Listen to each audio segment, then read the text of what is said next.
নমস্কার, welcome to মনের রান্নাঘর। মনের রান্নাঘরে তোমাদের সবাইকে স্বাগত। আজ আমি বানাবো অনুষ্ঠান বাড়ির স্বাদে পটল চিংড়ি। এই রেসিপিটি খেতে কিন্তু গরম গরম ভাতের সাথে জাস্ট অসাধারণ লাগে। আর ঘরোয়া উপকরণ দিয়ে এই অনুষ্ঠান বাড়ির মতন স্বাদে তোমরা পটল চিংড়ি তৈরি করে নিতে পারো। চলো তাহলে দেখে নেওয়া যাক কীভাবে রেসিপিটি তৈরি করা হচ্ছে। পটল চিংড়ি বানানোর জন্য এখানে আমরা 400 গ্রামের মতন পটল নিয়েছি। পটলটাকে হালকাভাবে খোসা ছাড়িয়ে নিয়ে পটলটাকে টুকরো টুকরো করে কেটে নিয়েছি। আর নিয়েছি দুটো আলু। আলুটাকেও এরকম টুকরো টুকরো করে কেটে নিয়েছি, ভালো করে ধুয়ে পরিষ্কার করে নিয়েছি। আর এখানে নিয়েছি 250 গ্রাম চিংড়ি মাছ। চিংড়ি মাছটাকে ভালো করে খোসা ছাড়িয়ে ধুয়ে পরিষ্কার করে নিয়ে এর মধ্যে দিয়ে দিলাম পরিমাণ মতন লবণ আর দিয়ে দিচ্ছি পরিমাণ মতন হলুদ। এখন লবণ হলুদ দিয়ে চিংড়ি মাছটাকে খুব ভালো করে মেখে 15 থেকে 20 মিনিটের জন্য রেখে দেব। কড়াইটা বসিয়ে দিলাম, দিয়ে দিচ্ছি এখানে সর্ষের তেল। এখানে প্রায় আমি 5 টেবিল চামচের মতন সর্ষের তেল ব্যবহার করেছি। তেলটা গরম হয়ে গেলে এর মধ্যে কেটে রাখা পটলগুলো একে একে দিয়ে দিলাম। আর এই টাইমে কিন্তু অবশ্যই করে গ্যাসের ফ্লেমটা মিডিয়াম টু হাইতে রাখতে হবে। দিয়ে দিলাম খুবই সামান্য পরিমাণের লবণ। লবণটা দিয়ে প্রায় 4 মিনিটের মতন পটলটাকে ভালো করে ভেজে নেব। খুব বেশি কিন্তু পটলটা ভাজার প্রয়োজন নেই, মোটামুটি একটু ভাজা হলেই হবে। তো তোমরা দেখে বুঝতেই পারছো কীরকম পরিমাণে ভাজা হবে। আমাদের এখানে পটলটা ভাজা হয়ে গিয়েছে, এখন তেল থেকে উঠিয়ে নিলাম। এখন এই তেলের মধ্যেই দিয়ে দিলাম কেটে রাখা আলু। আলুটা দিয়ে সামান্য পরিমাণে একটু লবণ দিয়ে দেব। দিয়ে প্রায় 4 থেকে 5 মিনিট ধরে আলুটাকে লাল লাল করে ভেজে নেব। আমাদের এখানে দেখো আলুটা কিন্তু লাল লাল করে ভাজা হয়ে গেছে। এখন তেলের থেকে আলুটাকেও তুলে নিচ্ছি। এর মধ্যে আরও 1 চামচের মতন তেল অ্যাড করে দিলাম। অ্যাড করার পর এর মধ্যে লবণ হলুদ দিয়ে মেখে রাখা চিংড়ি মাছগুলো দিয়ে দিব। আর যখনই কোনো তরকারির জন্য চিংড়ি মাছ রান্না করা হয়, মাছটা কিন্তু বেশি ভাজা করবে না, তাতে করে মাছের টেস্টটা চলে যায়। আমি এখানে প্রায় 30 থেকে 40 সেকেন্ডের মতন মাছটা তেলের মধ্যে নাড়িয়ে নিলাম। 30 থেকে 40 সেকেন্ড ভেজে নেওয়ার পর মাছটাকে তুলে নিচ্ছি। এখন এই তেলের মধ্যে ফোড়নে দিয়ে দিলাম গোটা এলাচ, একটু সামান্য পরিমাণে দারুচিনি, দুটো তেজপাতা। এলাচের মুখটা একটু ফাটিয়ে নিয়েছিলাম। তেলের থেকে খুব সুন্দর একটা গন্ধ বেরিয়ে গেলে এর মধ্যে দিয়ে দিলাম গোটা জিরে। আবারও সমস্ত উপকরণগুলো 10 সেকেন্ডের মতন একটু নাড়িয়ে নিয়ে এর মধ্যে অ্যাড করে দিলাম দুটো মিডিয়াম সাইজের পেঁয়াজ কুচি। আমি এখানে পেঁয়াজটাকে কিন্তু একদম কুচি কুচি করে কেটে নিয়েছি। এরপর এখানে এর মধ্যে দিয়ে দিলাম সামান্য পরিমাণের লবণ। লবণটা দিলে পেঁয়াজটা খুব সুন্দরভাবে নরম হয়ে যাবে। এখন গ্যাসের ফ্লেমটা মিডিয়ামে রেখে প্রায় 3 থেকে 4 মিনিটের মতন পেঁয়াজটাকে ভালো করে ভেজে নেব। আমাদের এখানে পেঁয়াজটা দেখো খুব সুন্দরভাবে ভাজা হয়ে গেছে। এখন এর মধ্যে আমি 1.5 চামচের মতন আদা রসুন বাটা অ্যাড করে দিলাম।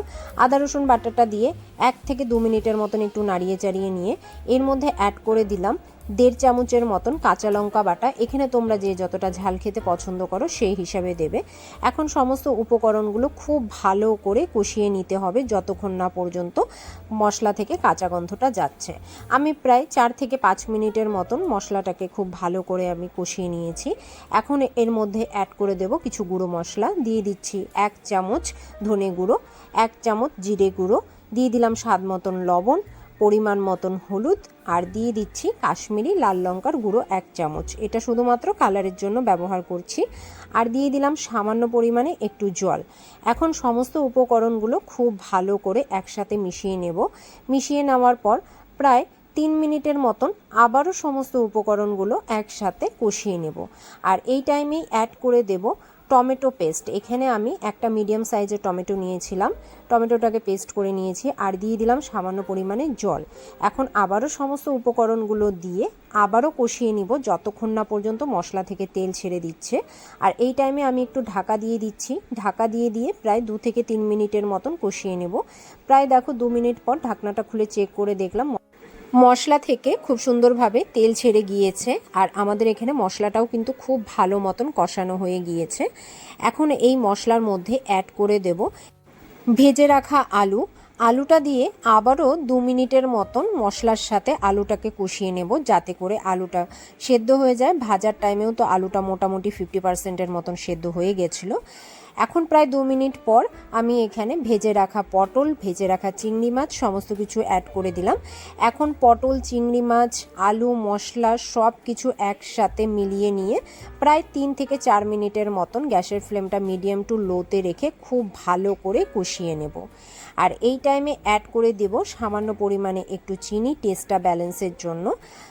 আবারও সমস্ত উপকরণগুলো একবার ভালো করে মিশিয়ে নিচ্ছি।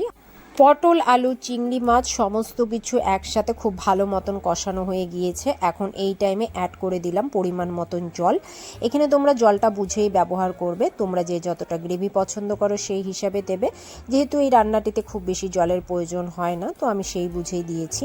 প্রায় 5 থেকে 7 মিনিটের মতন রান্না করে নেওয়ার পর ঢাকনাটা খুলে চেক করে দেখে নিচ্ছি পটল, আলু খুব সুন্দরভাবে সেদ্ধ হয়ে গেছে। এখন এই টাইমে অ্যাড করে দিলাম সামান্য পরিমাণে একটু গরম মশলা গুঁড়ো আর দিয়ে দিচ্ছি হাফ চামচ পরিমাণে ঘি। ঘিটা কিন্তু তোমরা অবশ্যই করে ব্যবহার করবে। আমাদের রান্নাটা কিন্তু প্রায় হয়ে এসছে। এখন গ্যাসের ফ্লেমটা অফ করে ঢাকা দিয়ে স্ট্যান্ডিং টাইমে রেখে দেব। তারপর গরম গরম ভাতের সাথে সার্ভ করে নেব। তোমরা এভাবে বাড়িতে অবশ্যই ট্রাই করো এবং আমাকে কমেন্টে জানিও তোমাদের আজকের রেসিপিটি কেমন লাগলো। যদি ভালো লেগে থাকে অবশ্যই বাড়িতে একবার ট্রাই করার অনুরোধ রইল। আর অবশ্যই করে আমার চ্যানেলটি সাবস্ক্রাইব করে দিও, পাশে থাকা বেল চিহ্নটি প্রেস করে দিও, তাহলে আমি যখনই কোনো নতুন রেসিপি শেয়ার করব তোমরা নোটিফিকেশন পেয়ে যাবে। আজ এ পর্যন্তই, আবারও হাজির হব আবার এক নতুন রেসিপি নিয়ে। ততক্ষণের জন্য তোমরা সবাই ভালো থেকো, সুস্থ থেকো। ধন্যবাদ।